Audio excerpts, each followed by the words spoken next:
First I was introduced to her, she was 2 years ago. Right. It's all right next to her. That's what she showed us this year. I was like unprecedented. She fun? I think she don't know. That's good, you gotta have that. Yeah. So her husband worked in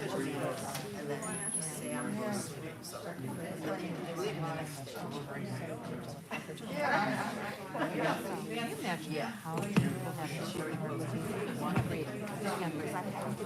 It's different when you have a broken leg, you just don't walk. Breathing, laughing, sneezing, coughing.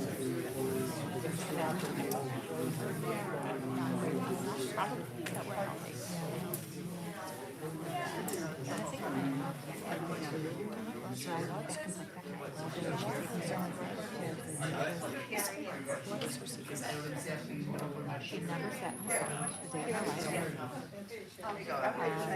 Even as a child, never a day in her life, just because she was Mexican. And there was shame with the color. So she always had color. Everything.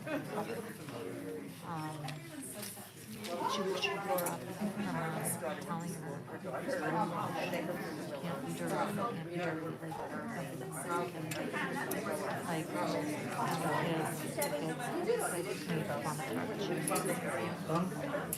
Anyway. That was the era. Yeah. We made fun of that. Yeah. And then she probably in her entire life has had a total of 3 bottles of wine. No alcohol. Never smoked a cigarette, never did a drug. Calls her doctor to see if it's okay to take out. Like, well, I have to do her, but I'm going to call my doctor first. And no, no, that's how I do it. So she really wanted to take her lifestyle. Yeah, and she's like me to where she'll be like, stickers with her. Okay, she'll eat them. She'll have 2 of them. There's no sugar. Sugar. There's no she's active, she sleeps well. The one thing that would kill my mom is aggravation.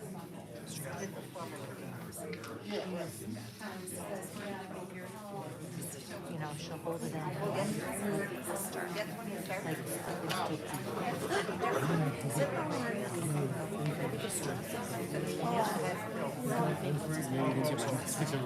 No, that's why I want her to get out. Yeah, I figured you had enough to do. I got it. On the sofa for like almost a year.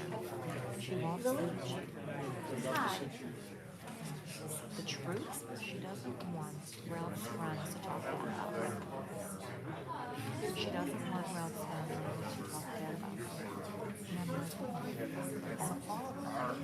I'm never going to see them again. I know, but I don't want them to come in. You're going to let yourself get old and aggravated. I'm going to do it after the first week. She did tell me the last week of December that she's going to, she can't afford to live anymore. She has, you know, the stocks are bad and all her money's in the stock market. And she's really, she's lost it. So she said that she's paid. And she said, oh my God, take care of the kids. So she was like, oh, babysit. She told her, I was like, well, you can live for free. And she said, no, I'm going to be moving to Michigan. So, I don't know what she's doing.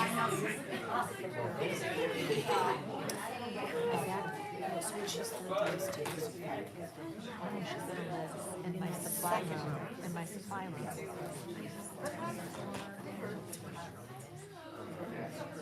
I'm going to turn my supply room. I'm going to have to turn something. I'm going to have to. I want her to have the whole section. Like, that there. Her doors, barn doors. That's your space. So she's going to have her bedroom. My friend over, she can have so fun. dining table, you know, all her stuff. So you can put a door that goes always small. Yeah, I'm gonna put a door for this one. So I'm gonna have to take her at, you know, 9 p.m. She was back there and she stays. Unless like we're doing something together. But you can have we need to have a part-time. So like it's always a real time. She goes back. She's gonna cramp my style. I mean, not that I want to, but I want to like be thrown up on the kitchen and shower.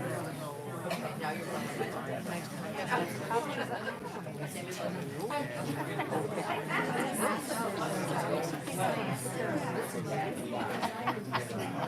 It's great to have that conversation. Yeah, I know. You know what? God is what's going to happen is 2 weeks later, Who lives with his children, and the children are always at home. So he has no where to go. yes, I hope that happens. I would hope that happens. My mom sent her You can go downstairs.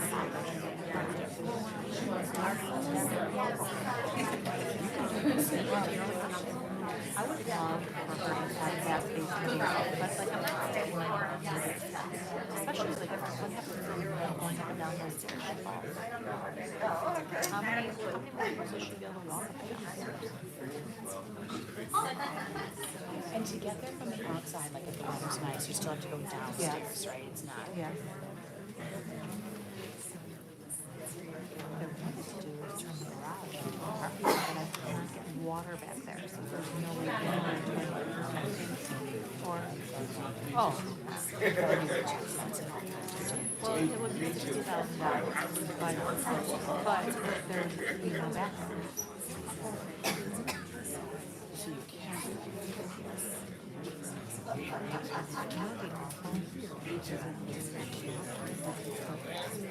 Oh no, that was just the initial. But maybe they're having an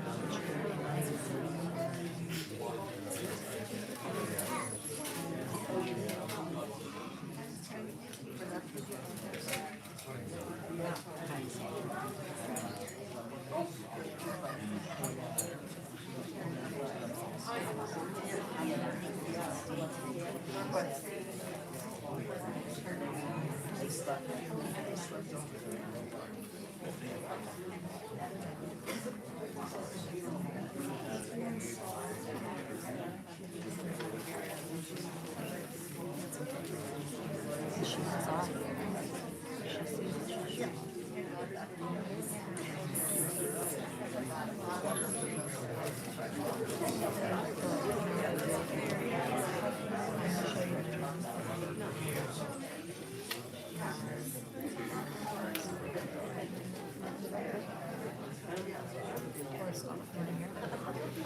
Is she leaving now? It's a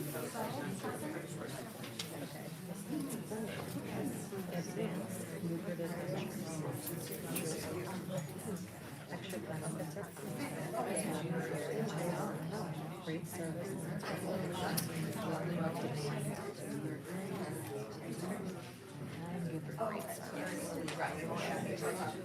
They're back.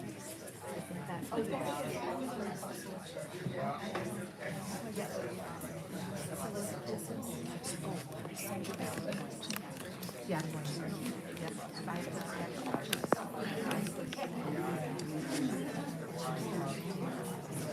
Oh, it's the collar.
Ladies and gentlemen, thank you all for coming. Would you please put your cell phones to silent mode at this time? The funeral service will be conducted by Rabbi Jody Kornfeld.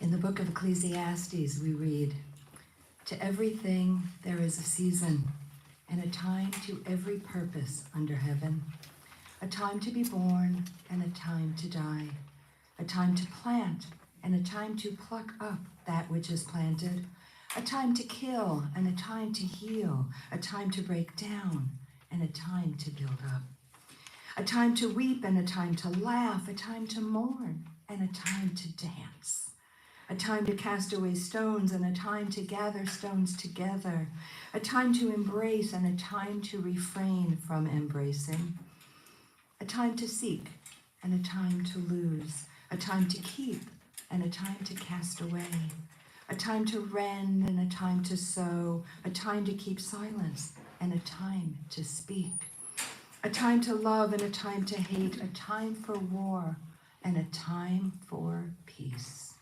Now, at this time, we come together today in our sorrow to mourn the death of Arline Tufano and to be a support for her family, her sons here, Marty and Richard. Today, you see, reflects the loving kindness of family, the tenderness of remembrances.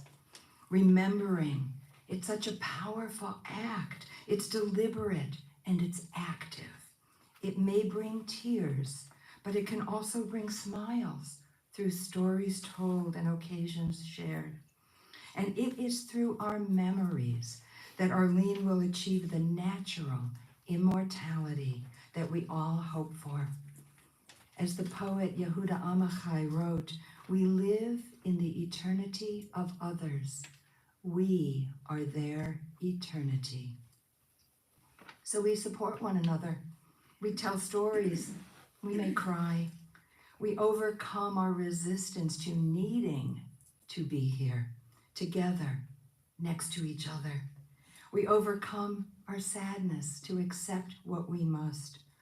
For as Oliver Sacks reminds us, when people die, they cannot be replaced. They leave holes that cannot be filled.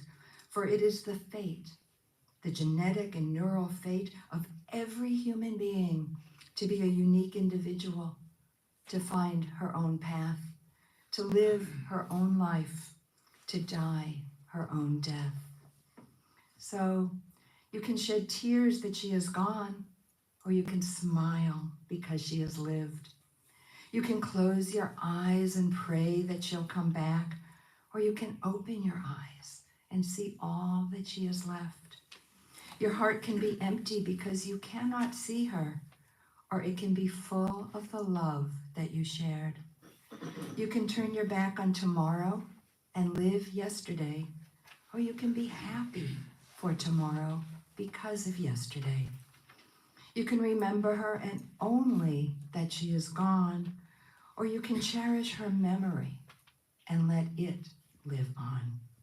You can cry and close your mind, be empty and turn your back, or you could do what she likely would want.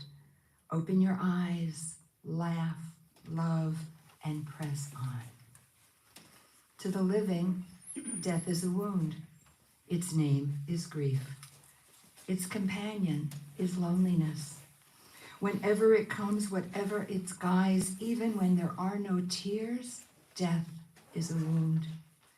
But death belongs to life, as night belongs to day, as darkness belongs to light, as shadows belong to substance, as the fallen leaf to the tree, as time to eternity. Death belongs to life.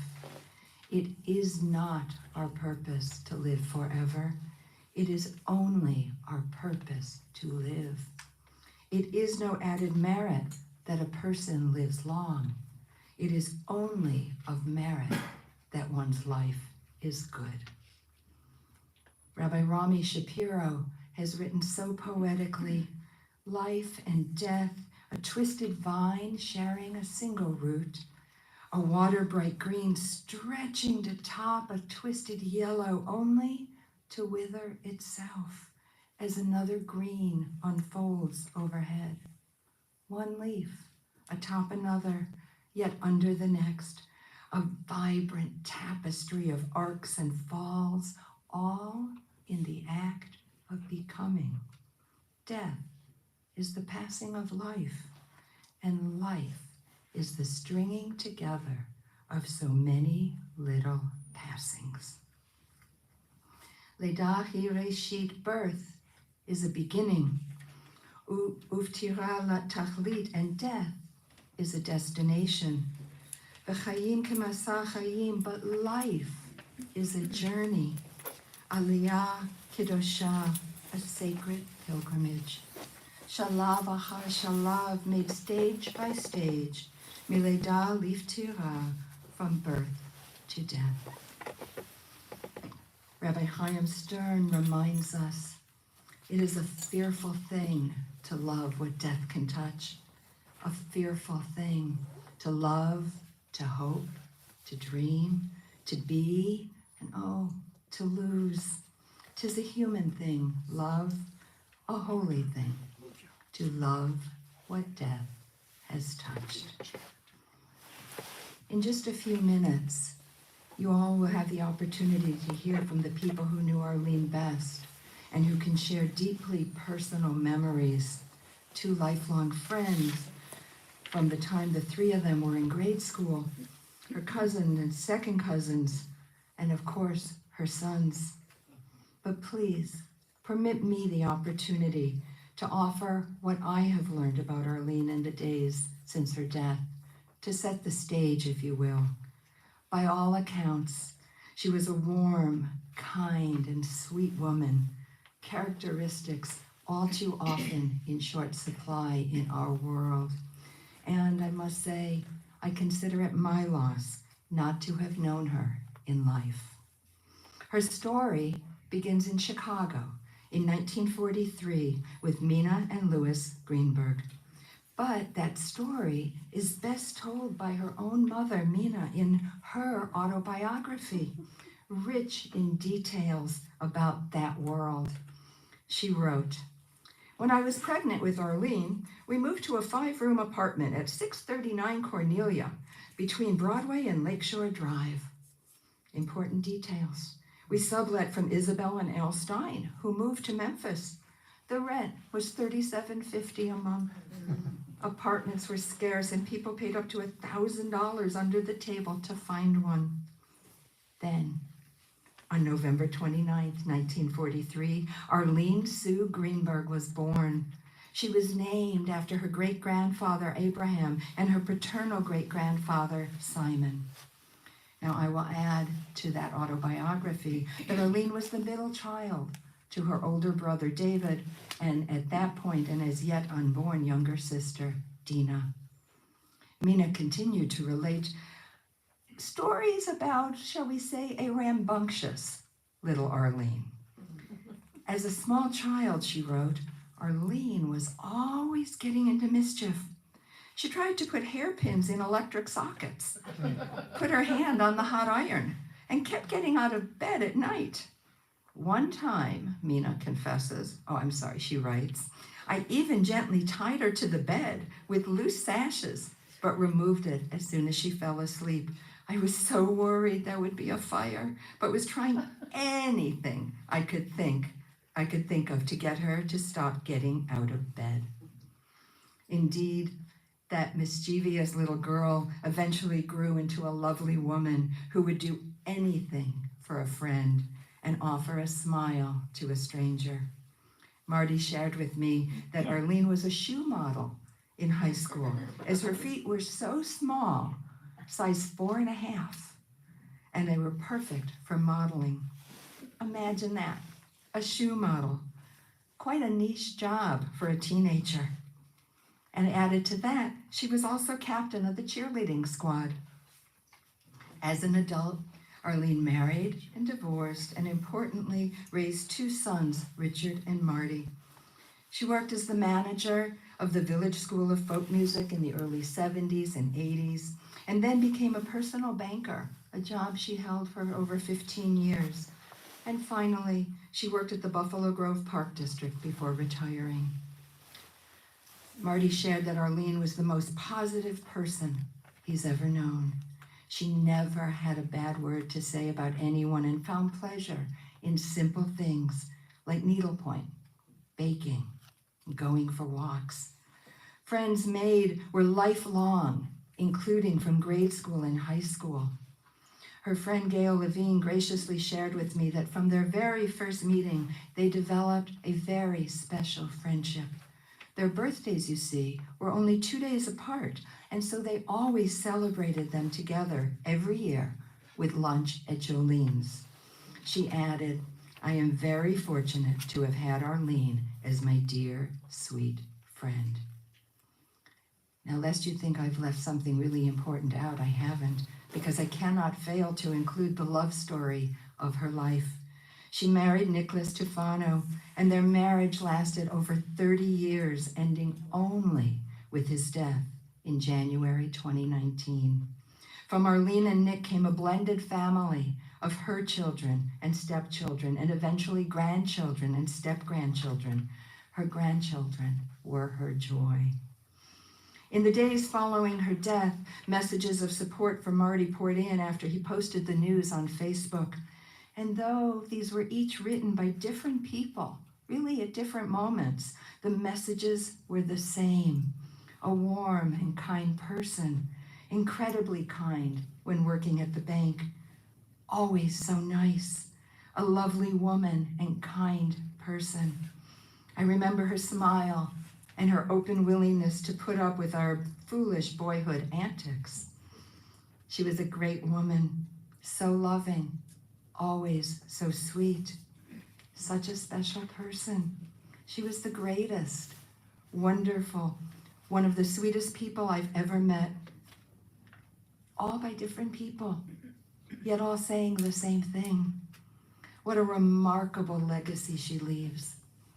We all can honor her by cultivating and nurturing our friendships, enriching their lives as well as our own. We can emulate her kindness in our own actions. We can leave here today pledging to practice our own warmth and caring for others. Arline Tufano can be that example for us.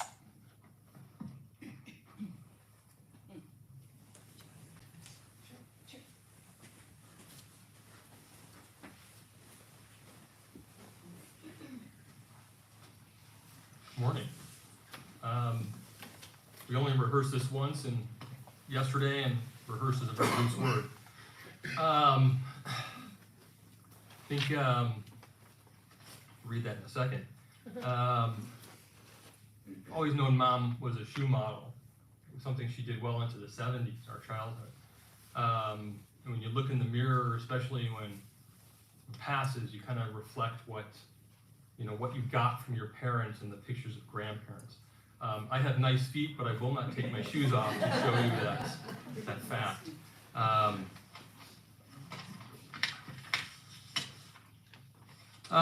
Just some things. First is I have to say thank you to Marty. Mom would not have had anything remotely close to the last few years without him. You can never say thank you enough. I've told you that. It's never going to be enough. From medical attention she needed, going to a play, going to see a movie, whatever it was, new t-shirts or socks or watching Dancing with the Stars, Marty made that happen. Mom got to know that Lily got her driver's license, got to go to Israel again. Our grandson, my son, is engaged. Our daughter has her first boyfriend. All of these things Mom got to know before she passed because of Marty.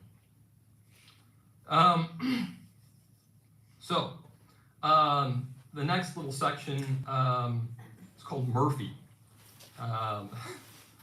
Some of these will make some sense, some not. My wife Cindy and I have a now 15-month-old dog named Murphy.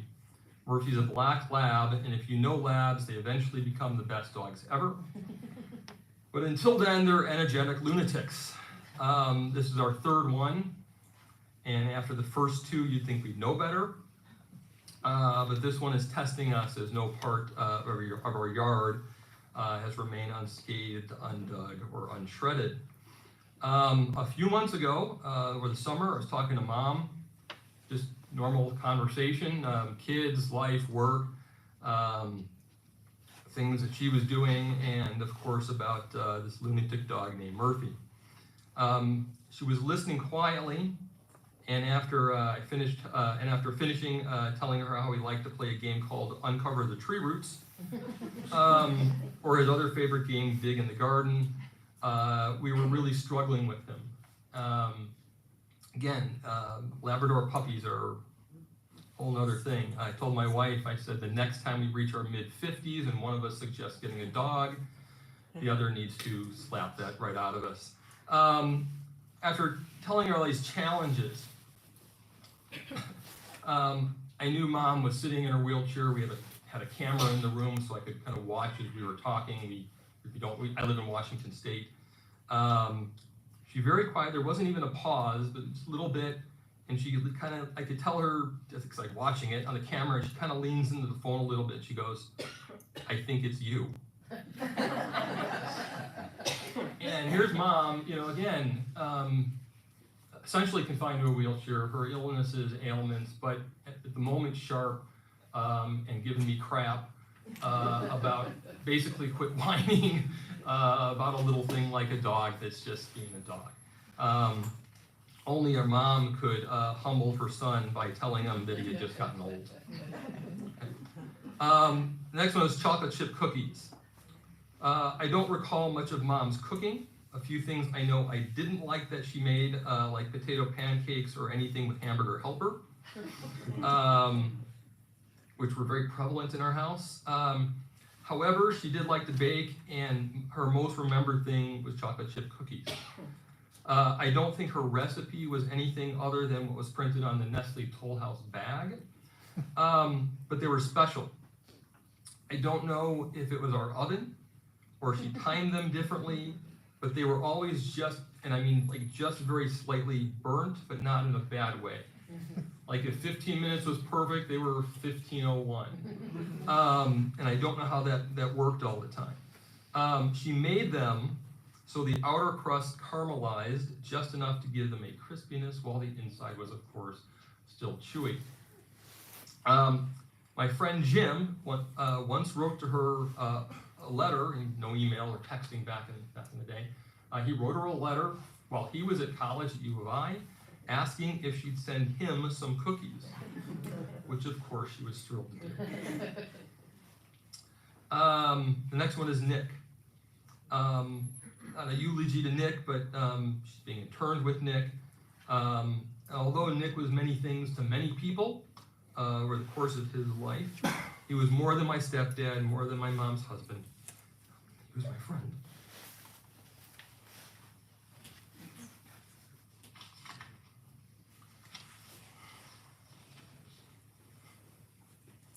Good. Touching makes it worse. Okay. The last one is called Heaven's Cruise, or Heaven Cruise. My faith beliefs, I'm from two faiths and then married into a third.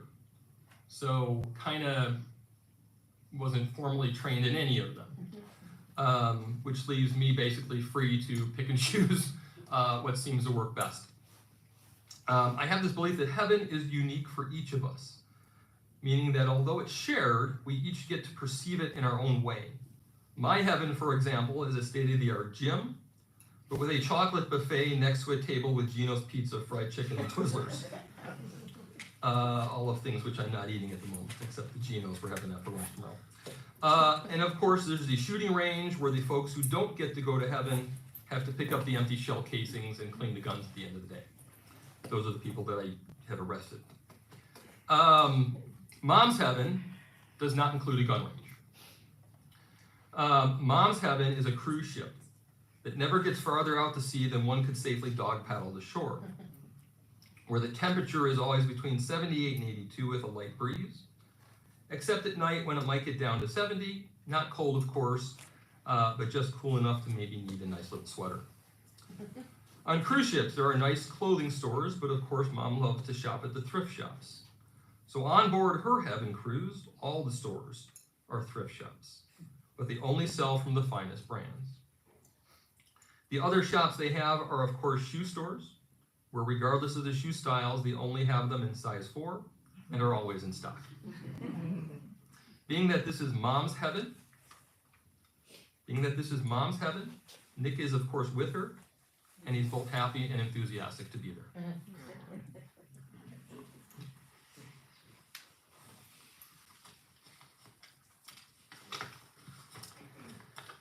Okay, I know what you're thinking when you think of my mom and look at my brother, but let's settle this once for all. Yes, she is my mom, and no, I was not adopted. I'd like to thank everybody for being here today, as well as those of you joining us on live stream. Rabbi Jody, thank you for your beautiful eulogy that really captures the essence of who Mom was. My cousins, Sari and Jane, for putting together an amazing display of memories.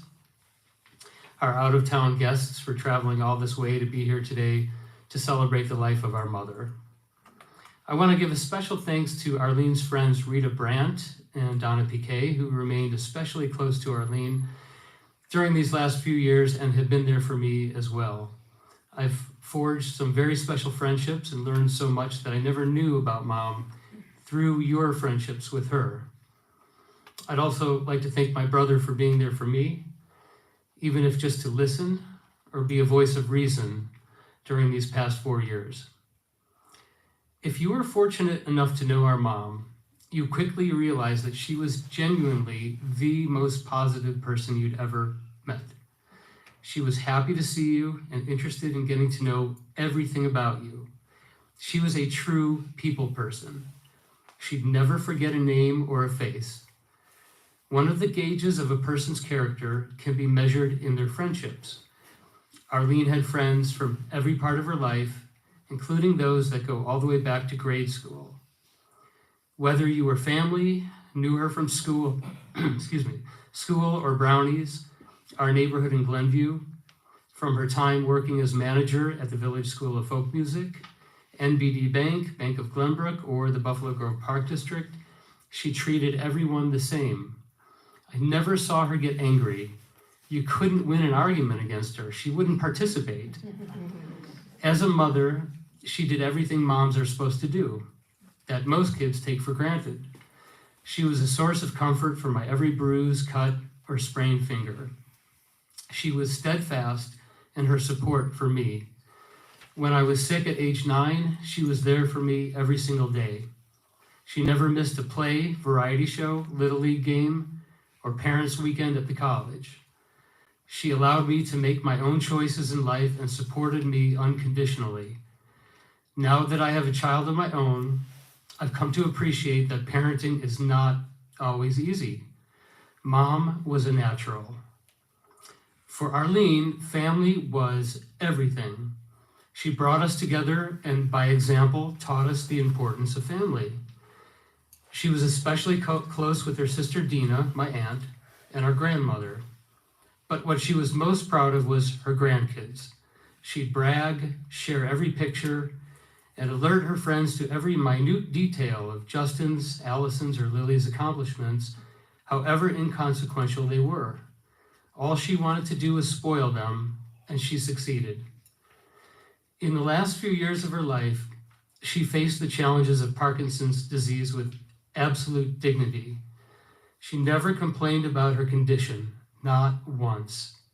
She confided in me that she wanted people to know that she was so happy to see them, even when Parkinson's robbed her of her ability to show her infectious smile.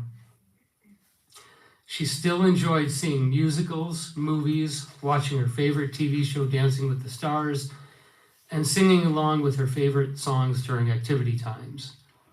In her typical giving ways, when a friend or family member, or even her doctor, had a baby, she would craft and gift handmade drawings of the baby's name, drawing people in different poses to make up each letter. She also loved to cook and bake her famous and my favorite sweet and sour meatballs, chocolate chip cookies, and chocolate cake. I was picky.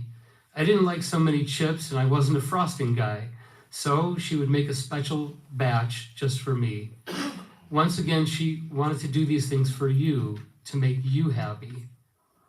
My favorite childhood memories with Mom were the simple things like family barbecues, Barnaby's pizza with our neighbors, going for ice cream in downtown Northbrook, the River Trail Nature Center, sitting around the pool, making popcorn and watching slides projected on the wall, spending the day at work with her, and the especially close relationship we shared when she was navigating her way as a single mom. I'll cherish it all. When I was young, Mom used to read countless books to me. One of her and my favorites was The Giving Tree, which is about a relationship between a boy and a tree. The main message was about self-sacrifice, that giving and making others happy is more rewarding than receiving. The night before you passed, I was given the gift of time that allowed me to hold your hand and read you the book that you read to me half a century ago, to let you know how grateful I am for the example you set, for how much you gave of yourself to me, and that I will continue to honor your legacy until we are once again reunited. I love you, Mom.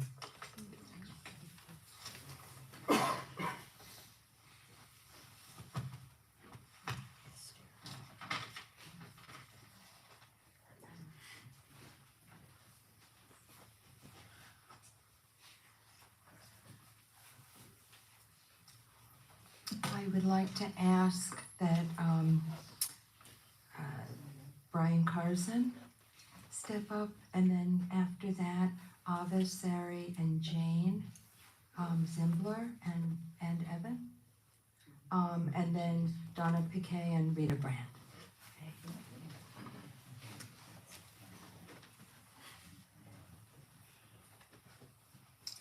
I'll keep this a little more brief. Hearing some themes from Richard and Marty just now very much echo my own reflections of who my Aunt Arline was and just what an amazing human being she was. She had a gift for a smile that would light up the room. It filled her whole face, and there was a twinkle in her eye that I recognize now she must have gotten from her mother, from Grandma Mina. There's just a positive glint in your eye, and it was infectious, and it was hard not to find yourself smiling along with her. And I think she had a wonderful gift for helping people feel welcome and appreciated and respected for who they were. She was absolutely a source of positivity for so many others. And walking in the door, the decor of the home changed seasonally, and with every new holiday, she had decorations out, and it was always fun to see what's the house gonna look like now. And what kind of wonderful smells are coming out of the kitchen. And Richard, when you were out of the room or later living out of town, she couldn't stop talking about all the wonderful things happening in your life, from a triathlon or an awesome hike that you were going on, or the great events going on with your own kids now. And Marty, same thing. I don't know if you knew this, but when you were out of the room or living out of town for a time, same thing. We heard about some cool videography technique you were learning, or the latest variety show, or later Lily, all the wonderful things happening in your life. And I feel that source of pride now as a father. I understand how that showed up for her and the way she spoke about the two of you. And it's such a wonderful example that I hope that we can all look at, that she found a way to light up those around her with such a wonderful smile, but it showed up also in her personality, and she absolutely was a wonderful source of positivity for so many others. I have wonderful memories, I hope you all do too, and I'm gonna hold on to them for as long as I can. Thanks.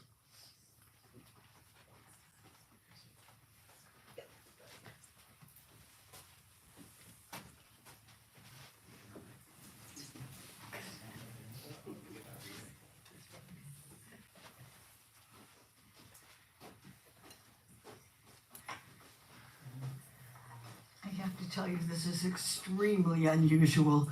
This is the first time that we have had so many men in our lives. I have a story because I have the distinction of being the senior, the only senior left of the Torch women. The Torch women.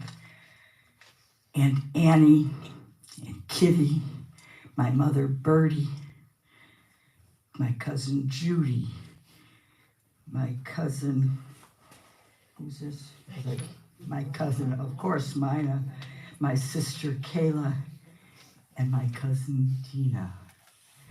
We are really unusual. We have lived with all the Torch women, and let me tell you, they have big shoes to fill.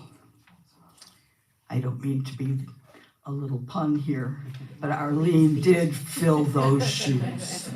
She was wonderful, she was kind, she was gracious, she was happy. And it was always a pleasure to have her get together with our families at her house and at our houses always. And all I can tell you is you should all be blessed to be part of the Torch women. Lily, you be Sammy, be blessed with that. Who else is here? Allison. And of course, my daughters, Sari and Janie, and Dana, who is not here today. She's in Amsterdam with her 2 boys. My son, Evan, he was always the only man. You guys have really upstaged all of us. But anyway, the Torch women were wonderful, and Arline was a good example of all of it. And we'll miss you. We'll miss you, but we'll talk about you like we always did before, and we will continue. I just want to say that my sister won't be happy because I'm going to use the word always, but my cousins Brian, Marty, and Richard, you said it best, and Arline always did have a smile on her face. You're totally right. And I remember going to your house so often for family gatherings, and that smile was always there. So she will definitely be missed. We were very glad we got to see her the last couple days before she passed. So she will always be in our hearts, as will Dina And I have, and all the Torch women. right, and I have to tell you something, Marty. You really surprised me. We went to see Arline Oh my God. That was, before, while she was in a difficult state. And Sari brought some of her delicious cookies because Arline liked them, and she thought maybe she could have a little taste. And all of a sudden, we hear this voice saying, "Don't give her any." He looked around and around and around. was watching. He had a ring in her room, so she would be able to see her it. from And then after eating all the this was over, and I texted Richard to say, "We got to see your mother." He says, "I know, I saw it too." So, You were She- took very good care of her. and it was a treat, and she got to do all this good electronic stuff that none of us ever knew about before. And even in death, it was a happy time.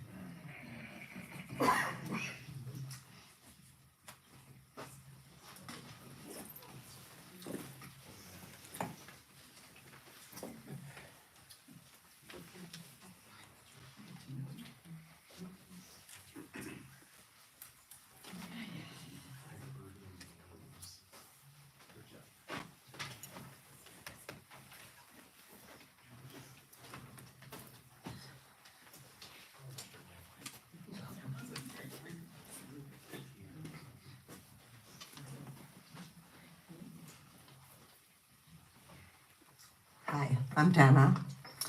My friendship with Arline began at Peterson School about 70 years ago. We were always in line next to each other or sitting next to each other in a class picture. We were always about the same size and height at the time. We were in the Brownie Troop together with Mina Greenberg as our leader, who filled us with her home-baked cookies. Arline became a wonderful baker, thanks, I am sure, to her mom's teaching. I enjoyed sleepovers at her house and delicious home-baked treats. In high school at Van Steuben, we were in the same club, the Alpha Velitas. We knew each other's parents, siblings, and many other relatives. We attended parties together, and one party at Susan Greenwald's was especially memorable. After the party, Arline and I went to McDonald's. Michael was at McDonald's, Michael, my husband, was at McDonald's with his brother and cousin. Arline had dated Michael for a short time until she dumped him. Michael called Arline the next day to ask for my phone number, and that was 61 and a half years ago. After graduating, Arline got married and Richard was born. We entertained each other at our first apartments. We each moved to Glenview. Marty was born and her family in Glenview was complete. We also visited a lot at the bank where she worked at Willow and Finkston. Arlington Heights was her next move, and we also were entertained there. Arline was a wonderful hostess. She was very proud of all her home decorations and, of course, her baking. After our 50th high school reunion celebration, we began a once-a-month lunch. There were 6 of us originally. Lynn moved away, Beth passed away, and for the last 11 years, there was Fran, Rita, Arline, and me. We also had a couple's dinner every few months with the boys we were friendly with. Arline and Nick, Rita and Kenny, Carrie and Corky, Mickey and Judy, and Stephen and Andrea, and Michael and me. When Arline was diagnosed with Parkinson's, she was always positive. She was amazing during her time at Radford Green. She never complained about her situation or having no visitors during COVID. Marty made the arrangements, and even in her wheelchair, she came to lunch with us at Di Pescara. When Arline wasn't able to use her hands, she had one of the people at Radford Green dial my phone number so we could talk. Arline always kept me updated on what Allison, Justin, and Lily were doing. She was a proud grandma. She was always positive about everyone and everything. She was a special friend and will be missed by me and many others.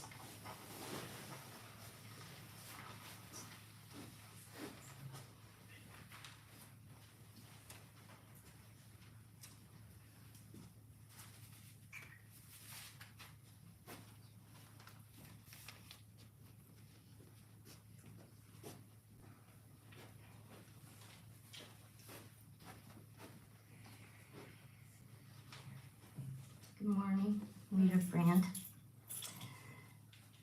Leanie, that's what I called her forever. After I kissed Arline goodbye, I whispered, rickety-ax, coax, coax, rickety-ax, coax. These words were very important to us 64 years ago at Von Steuben High School when we were cheerleading together. Excuse me. We met in 7th grade, but became closer in high school. Wonderful and endless memories that were so special. When we were 15 or 16, we had a mixer with a group of boys in my basement. We decided we would entertain the boys as part of our social. Arline and I did the song and, of course, some dance moves to Doing What Comes Naturally. Boy, we all knew how she could move. Her senior honor was being awarded the best dancer of February 1962 graduation class. But for all of these years, the greatest award she should have received is Hero for her years of fighting her Parkinson's without a complaint or negative remark. Arline was always a positive model. I lived very near her in Arlington Heights for many years. She and I went on many senior trips with the BG senior group since we loved music and taking those trips. Oh, how I miss my friend and our trips. Arline and several of our school friends worked on all of our reunions. After we celebrated our 50th reunion, several of us decided to meet once a month for lunch. We were never at a loss for words. Arline, with Marty's help, managed to attend until she was no longer able. She also attended Lincolnshire musicals with Marty. It was so much a part of her to enjoy live theater. My final shared memory is her love of cooking and baking, following in her wonderful mother's tradition. I can still taste her challah. When she entertained, she used to set her dining room table using one of her several sets of beautiful dishes ahead of time just to admire how it looked. My warmest thoughts were being able to visit my Leanie with Donna Piquet throughout her battle. I know our visits meant as much to us as they did to Arline and Marty. And once again, not a complaint or bad word about anything or anyone. I was blessed with wonderful friends, and my Leanie is right up there at the top.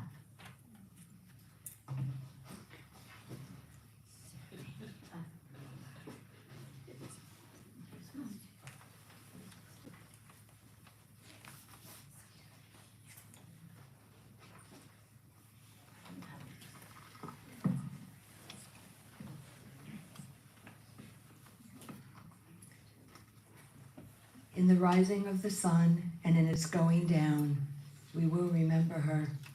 In the blowing of the wind and in the chill of winter, we will remember her. In the opening of buds and in the rebirth of spring, we will remember her. In the blueness of the sky and the warmth of summer, we will remember her. In the rustling of leaves and in the beauty of autumn, we will remember her. In the beginning of the year and when it ends, we will remember her. When we are weary and in need of strength, we will remember her. When we are lost and sick at heart, we will remember her. When we have joys we yearn to share, we will remember her. So long as we live, she too shall live, for she is now a part of us as we remember her. In the presence of death, we extol life, the creative force energizing each of us. In the presence of reality, we speak of mystery, of love stronger than death, of memories that turn each day into precious possibility. For this life gone from our midst, for tears shed in deepest affection, for what we have become and hope yet to be, we give assent. We affirm, and in that affirmation we join with the fellowship of Kalal Yisrael, the whole of the Jewish people and all humanity. In seeking peace and understanding for ourselves, we promise our own understanding to bring peace to all we meet, and to this hope and promise we say, Amen. Going to conclude our chapel service now with a modern Kaddish, the mourner's prayer, written by my colleague, Rabbi Peter Schweitzer.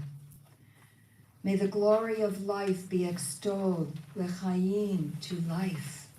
May the world be blessed with peace, all life hallowed by life and respect, l'chaim. Let life be blessed and glorified, exalted and honored, l'chaim.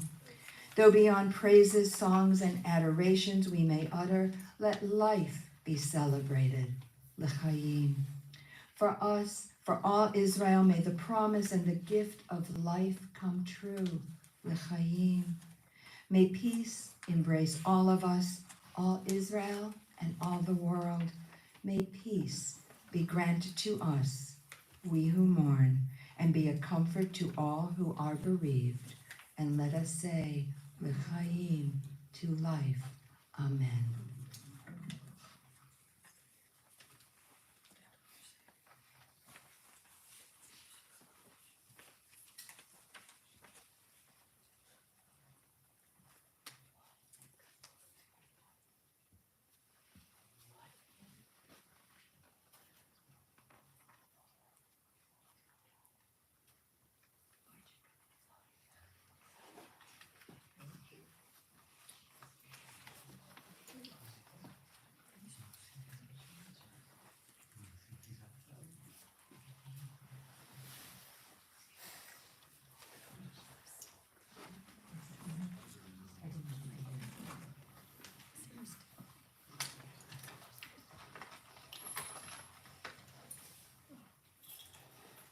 We're going to go to the interment, but the interment's a little bit different than probably many of you have seen. This is what's called a lawn crypt. So the casket's going to be wheeled up a ramp, and there's like a grass area, but it's very wet and muddy. We'll try to direct you where to stand at given times, and then we'll direct you in if you want to put some earth into the grave, but it has to be done very methodically. And so if any of you don't want to try to go through it, you can actually watch the interment on mitzvahfunerals.com. That it will be broadcast also. You could be out in the car if it should be raining or if it's too cold for you. The family is going to be going back to Max and Benny's afterwards. The address is inside the pamphlet that we've handed out. This time we're going to take the casket to the hearse, and we're going to use pallbearers, and then anybody else that wishes to follow behind can. There's washrooms in here. We'll wait about 10-15 minutes after the casket's in the hearse before we start making our way to the grave. And the pallbearers, Marty Heck, Richard Heck, Alan Carson, Brian Carson, my old friend Evan Zimbler, and Jason Hirsch. This time, if you would all please come forward.